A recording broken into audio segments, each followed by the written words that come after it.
नमस्कार, news India देख रहे हैं आप और आपके साथ मैं हूं सुरभि तिवारी। वक्त हो चला है राजधानी एक्सप्रेस खबरों का। तो धामी कैबिनेट की बैठक में यूसीसी नियमावली को मंजूरी मिल चुकी है और यूसीसी को लेकर के अब सीएम धामी का एक बड़ा ऐलान भी सामने आया। सीएम धामी ने कहा जल्द जारी करेंगे तारीख। यूसीसी सबके लिए बना है। सीएम धामी की ओर से यह भी बताया गया कि यूसीसी का लाभ पूरे देश को मिलेगा। उत्तराखंड में मुख्यमंत्री पुष्कर सिंह धामी की अगुवाई में कैबिनेट बैठक में समान नागरिक संहिता नियमावली को मंजूरी दे दी गई। राज्य सचिवालय में विधायी विभाग की ओर से गहन जांच के बाद ये मंजूरी दी गई है, जिसने पहले ही नियमावली की समीक्षा की थी। यूसीसी पर उत्तराखंड के सीएम पुष्कर सिंह धामी ने कहा कि हमारी सरकार ने 2022 में विधानसभा चुनाव से पहले किए गए वादों को पूरा किया। उन्होंने जोर देकर कहा कि यूसीसी लागू होने की तारीख की जल्द ही घोषणा की जाएगी।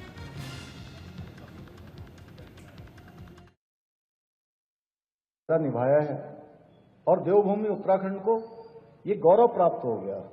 पूरे देश के अंदर सबसे पहले देवभूमि उत्तराखंड से गंगा निकल रही है, जहां अब सबके लिए समान नागरिक संहिता का कानून बन रहा है। सबके लिए एक समान कानून बन रहा है। और जैसे मां गंगा आपके बगल से निकल रही है, अलकनंदा जी निकल रही हैं और ये पूरे देश को जल जीवन देने का काम कर रही है। महाकुंभ हो रहा है इस समय प्रयागराज में। उस महाकुंभ में भी हमारे यहीं का जल जा रहा है। मां गंगा ही जो है सबको जो है वहां पवित्र कर रही है। इसी प्रकार से ये समान नागरिक संहिता की गंगोत्री भी पूरे देश को आने वाले समय में लाभ देने का काम करेगी।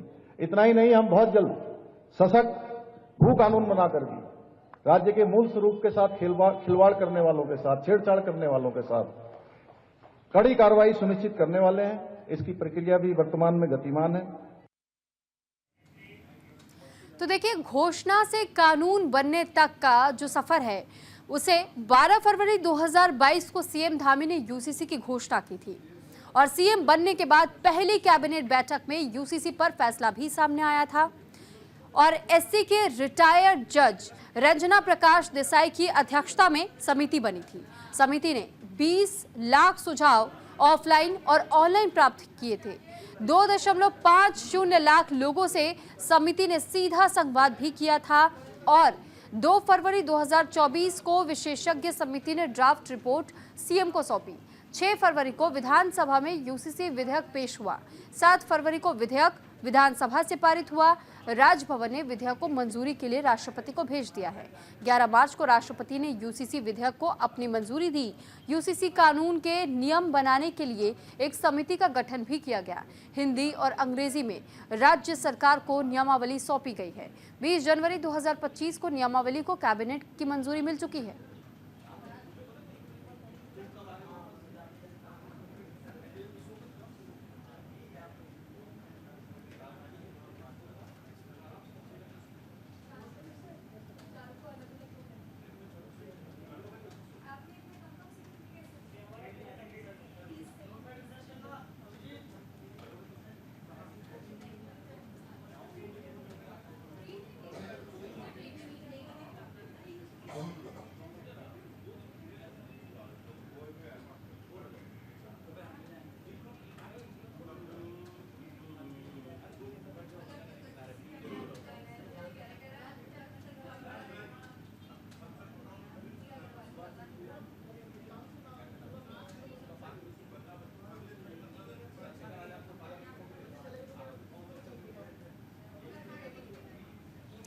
इस पर ज्यादा जानकारी के साथ अनुज अवस्थी हमारे साथ जुड़ चुके हैं। अनुज, यूसीसी को लेकर के देखिए लंबे समय तक हमने देखा विरोध भी कई पार्टियों की ओर से किया गया था, कई लोगों की ओर से भी किया गया था और कहीं ना कहीं बरगलाने की कोशिश भी कुछ लोगों को की गई थी, जिस वजह से इसका विरोध हो रहा था। लेकिन अब जब सीएम धामी ने कह दिया है, ड्राफ्ट तैयार हो चुका है, तारीख सामने आ चुकी है, बहुत जल्द ही हम इसे पूरे देश में भी लागू करवा देंगे, तो अब इसे क्या समझा जाए कि उत्तराखंड तो सिर्फ पहला राज्य है और धामी ने जिस तरह ऐलान किया है, यानी उत्तराखंड में अब उन लोगों को भी इसे पूरी तरह मानना और स्वीकारना होगा जो कल तक भी इसका विरोध कर रहे थे। बिल्कुल सुरभि, यूसीसी की अगर बात करें तो मुख्यमंत्री पुष्कर सिंह धामी ने आज कैबिनेट बैठक बुलाई और कैबिनेट बैठक में कैबिनेट की पूरी मंजूरी मिल गई है यूसीसी को लागू करने को लेकर के। चूंकि सारा ड्राफ्ट बन गया, जस्टिस रंजना देसाई की जो रिपोर्ट थी 400 पन्ने की जो रिपोर्ट है वो रिपोर्ट मुख्यमंत्री को सौंप दी गई। उसके बाद उसमें संशोधन हुआ। संशोधन होने के बाद ग्राउंड जीरो पे उसको देखा गया। उसके बाद एक ऐप डिजाइन किया गया जो संशोधन में उस ऐप को भी रखा गया। इसके आज चूंकि कैबिनेट बैठक भी बुलाई गई जिसमें जो है सारे मंत्रियों ने यूसीसी लागू करने को लेकर के अपना अपना मत प्रस्तुत किया। उसके बाद अब मुख्यमंत्री पुष्कर सिंह धामी पूरे प्रदेश में यूसीसी लागू कर देंगे। हालांकि अभी तारीखों का ऐलान नहीं किया गया है, लेकिन फिलहाल उन्होंने बोला है कि कैबिनेट बैठक में इसकी मंजूरी मिल गई। चूंकि मैनुअल मंजूरी लेना सब मैनुअल मंजूरी लेनी भी पड़ेगी क्योंकि कैबिनेट में सभी लोग हैं और कैबिनेट की मंजूरी के बाद ही ये यूसीसी पूरे प्रदेश में लागू है। हालांकि चूंकि चाहे वो विपक्ष हो चाहे वो जो विरोध कर रहे थे, जो विरोध के सुर थे, उन्होंने जरूर इस बात को बोला कि आचार संहिता का उल्लंघन किया। चूंकि उत्तराखंड में आचार संहिता लगी हुई है निकाय चुनाव को लेकर के, आचार संहिता का उल्लंघन किया है और यूसीसी आप ऐसे नहीं लगा सकते हैं कि किसी एक प्रदेश में लग सके। पूरे देश में वो ड्राफ्ट जाएगा, उसके बाद यूसीसी लागू होगा। लेकिन फिलहाल बीजेपी सरकार या मुख्यमंत्री पुष्कर सिंह धामी इस बात को लेकर के बिल्कुल साफ किया उन्होंने, चाहे वो उनके मंत्री प्रेमचंद अग्रवाल हो, कैबिनेट मंत्री सतपाल महाराज हो, कैबिनेट मंत्री गणेश जोशी हो, तमाम लोगों ने जो बयान दिए हैं उस बयान के आधार पे कैबिनेट की मुहर यूसीसी को लेकर के लग गई है और अब जल्द ही पूरे प्रदेश में यूसीसी लागू कर दिया। जी सुनिए। ठीक है, लेकिन साथ ही अनुज, क्योंकि आपने भी इस बात का जिक्र किया कि अभी इतना आसान नहीं है यूसीसी को लागू किया जाना, ये एक लंबा प्रोसीजर है। साथ ही साथ जिस तरह आपने भी कहा कि अभी यह अन्य राज्यों में भी भेजा जाएगा, जब हर जगह से सहमति मिल जाएगी इसके बाद इस विषय को लेकर के ये कहा जा सकता है कि ये पूरे देश में क्या लागू होने की स्थिति में है या नहीं है। और क्या हम ये भी समझ सकते हैं कि टेस्टिमोनियल के तौर पर उत्तराखंड में पहले कुछ समय तक जब ये लागू अगर होता भी है तो इसे लागू करके देखा जाएगा और तमाम स्थितियों को भापा जाएगा, उसके बाद पूरे देश भर में इसे लागू किया जाए? बिल्कुल, उत्तराखंड में जिस तरीके से जो ग्राउंड जीरो पे दिक्कतें आ रही, क्योंकि सुरभि जब ये लागू होगा उस समय जो ग्राउंड जीरो की दिक्कतें हैं, चाहे वो पुलिस विभाग हो, चाहे वो राजस्व विभाग, पटवारी हो, इन तमाम जो लोग हैं जो ग्राउंड लेवल पे कार्य करते हैं उनको सबसे ज्यादा दिक्कतें आएंगी।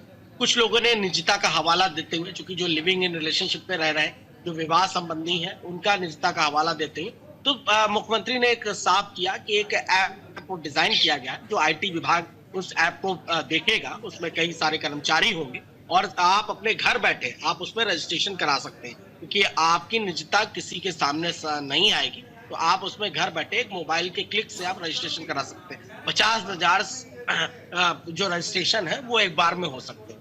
तो ये प्रक्रिया उत्तराखंड में लागू होने जा रही है। कुछ उस मुख्यमंत्री ने अभी डेट नहीं डिक्लेयर करी। हालांकि चूंकि आप देश की अगर हम बात करते हैं कि पूरे देश में अगर लागू होगा तो वो जिस प्रकार से गृह मंत्री अमित शाह ने सदन में इस बात को बोला था कि अगर उत्तराखंड पहला ऐसा राज्य है आजादी के बाद जो यूसीसी लागू कर रहा, उसके बाद जो बीजेपी शासित जो राज्य है उन राज्यों पे ये यूसीसी लागू किया जाएगा। लेकिन फिलहाल उत्तराखंड में ये लागू किया जाएगा। सबसे पहले उत्तराखंड में कि किस प्रकार से क्या दिक्कतें आ रही, मैनुअल दिक्कतें, क्योंकि राज्य सरकार की जो योजनाएं हैं और केंद्र सरकार की जो योजनाएं हैं, अगर उनका लाभ आपको लेना है तो उत्तराखंड के हर एक नागरिक को इसमें रजिस्ट्रेशन कराना अनिवार्य।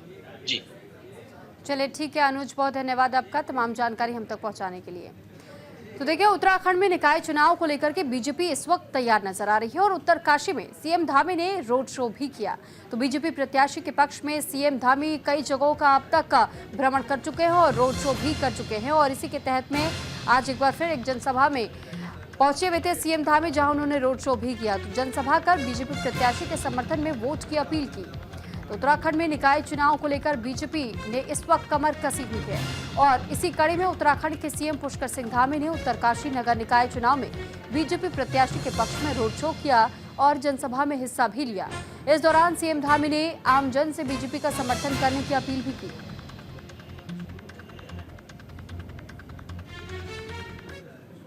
हर क्षेत्र में हम समग्र विकास सुनिश्चित करने की दिशा में लगातार आगे बढ़ रहे हैं। इस क्रम में मैं उत्तरकाशी की बात करूं तो अभी हमारे विधायक जी बोल रहे थे, बहुत सारी योजनाओं पर यहाँ पर काम हुआ है। ये बस स्टैंड इसका साक्षी है। अभी बहुत सारे काम होने हैं।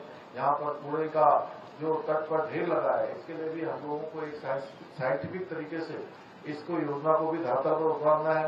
अन्य जो सीवर के काम है, अन्य हमारे बस अड्डे का जो विस्तार का काम है, वो सारे काम यहाँ पर हो रहे हैं। और उत्तरकाशी में जो करोड़ों रुपए की लागत से अन्य कार्य भी, विकास के कार्य प्रगति पर है। कुछ समय पहले ही मेरे द्वारा ही 189 करोड़ रुपए की लागत से निर्मित तिलोक विद्युत ग्रह मंदिरी भारी के प्रथम चरण के main unit, ring main unit RMU का शुभारंभ किया गया है।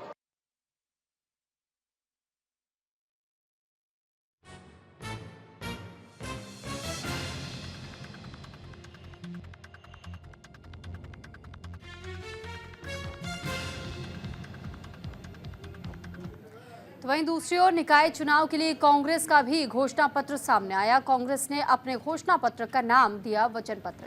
कांग्रेस प्रदेश अध्यक्ष करण माहरा का बयान, वचन पत्र में स्वास्थ्य शिक्षा को वरीयता दी गई है।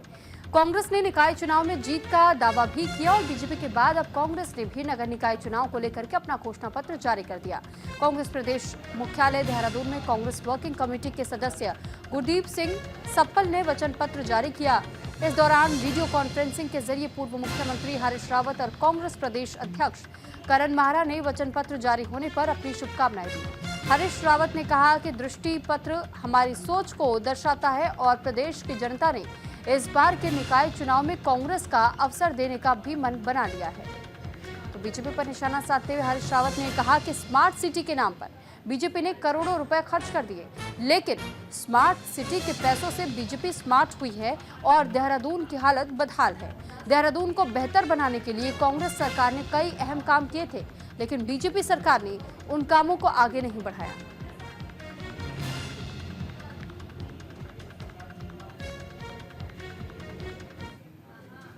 तो निकाय चुनाव को लेकर कांग्रेस ने भी अपनी कमर कस ली है और इसी कड़ी में विकास नगर बाजार में कांग्रेस ने शक्ति प्रदर्शन करते हुए पार्टी प्रत्याशी धीरज नौटियाल के पक्ष में जनता से वोट मांगे। इस दौरान भारी संख्या में कांग्रेस कार्यकर्ताओं के साथ पूर्व कैबिनेट मंत्री नव प्रभात सहित कांग्रेस के दिग्गज नेता प्रीतम सिंह भी मौजूद रहे। और वहीं प्रीतम सिंह ने सरकार पर हमलावर होते हुए भ्रष्टाचार से लेकर महिला उत्पीड़न और बिगड़ती कानून व्यवस्था के मुद्दों पर सरकार को घेरा है। प्रीतम सिंह ने कहा है कि जनता निकाय चुनाव में बीजेपी को सबक सिखाने का काम करेगी। की सरकार है तो स्वाभाविक बात है, मुख्यमंत्री भी आएंगे, मुख्यमंत्री भी आएंगे, इसमें कोई नई कौन सी नई बात। लेकिन कुछ प्रश्न हम भाजपा के लोगों से, प्रदेश के मुख्यमंत्री से पूछना चाहते हैं। चुनाव से पहले उन्होंने बड़े बड़े वादे किए थे कि नौजवानों को हम रोजगार देंगे, रोजगार नहीं मिल पा रहा, महंगाई कम करेंगे, महंगाई कम नहीं लग पा रहा, भ्रष्टाचार अपने चरम पर है। प्रदेश के मुख्यमंत्री जी साहब ये तो पूछते कि प्रदेश के एक मंत्री पर आय से अधिक संपत्ति और भ्रष्टाचार के आरोप न्यायालय में है। न्यायालय सरकार से कह रहा है कि मंत्री पर मुकदमा चलाने की परमिशन दी जाए, लेकिन सरकार पर मौन है। क्यों मौन है बताएं?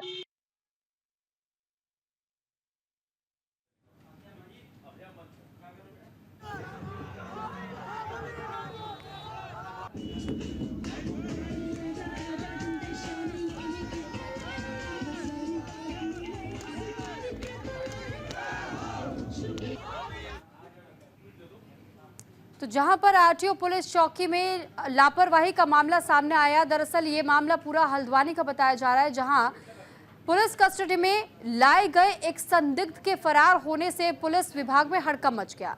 पुलिस और एसओजी की टीम संदिग्ध की तलाश में जगह जगह पर इस वक्त भी दबिश दे रही है। बताया यह भी जा रहा है कि फरार संदिग्ध का नाम प्रेमपाल है, जिसे पुलिस ने नेपाल बॉर्डर से हिरासत में लिया। प्रेमपाल का संबंध कुछ महीने पहले ही हल्द्वानी में एक बड़े व्यापारी के घर हुई चोरी के गिरोह से बताया जा रहा था।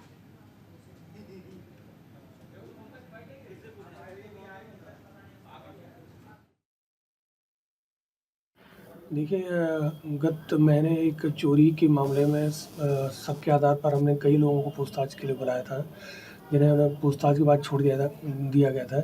इसी क्रम में इसे भी उठाया गया था और इससे पूछताछ की जा रही थी और कुछ शेष भी थी। इसी बीच ये वॉशरूम जाने का बहाना बनाकर और पुलिसकर्मियों की लापरवाही के कारण ये भाग गया। रात में इसकी तलाश भी की गई, कॉम्बिंग भी की गई, बैरियर्स पे चेकिंग भी की गई, लेकिन अभी तक इसका पता नहीं लग पाया है।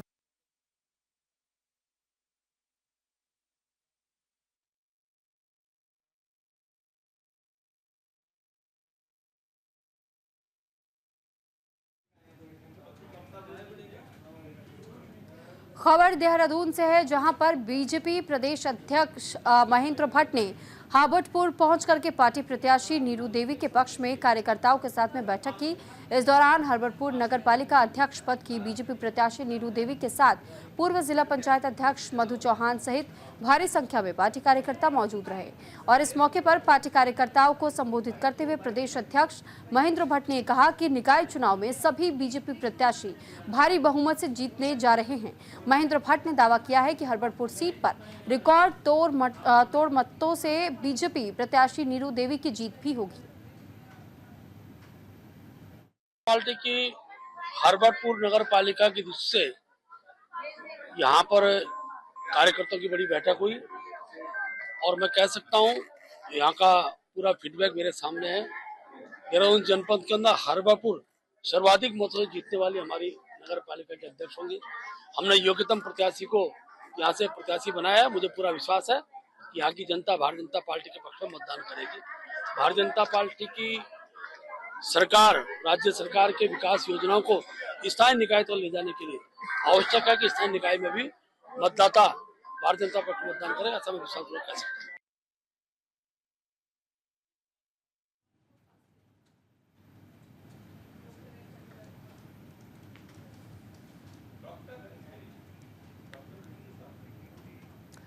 खबर चमोली से है, जहां पर बद्रीनाथ धाम में मार्च से मास्टर प्लान के तहत में किए जा रहे कार्य फिर से शुरू होंगे।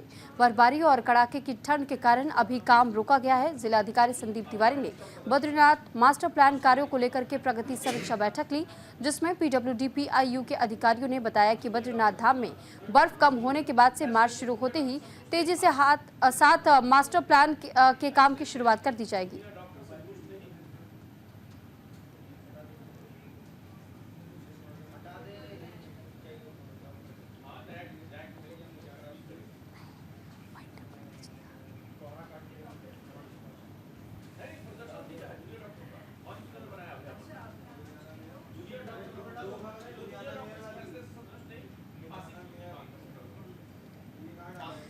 खबर निकाय चुनाव को लेकर है। दरअसल उत्तराखंड में बहुत जल्द ही निकाय चुनाव होने हैं और निकाय चुनाव में जहां राजनीतिक दलों की ओर से स्टार प्रचारकों को मैदान में उतारा गया है, तो वहीं बेरीनाग नगरपालिका अध्यक्ष की निर्दलीय प्रत्याशी रजनी रावत के समर्थन में बेरोजगार संगठन के प्रदेश अध्यक्ष बाबी पवार बेरीनाग पहुंचे, जहां पर उन्होंने रजनी रावत के समर्थन में मतदान करने की अपील की और ये भी कहा कि पिछले 24 सालों से बीजेपी और कांग्रेस ने प्रदेश की जनता को ठगने का काम किया है।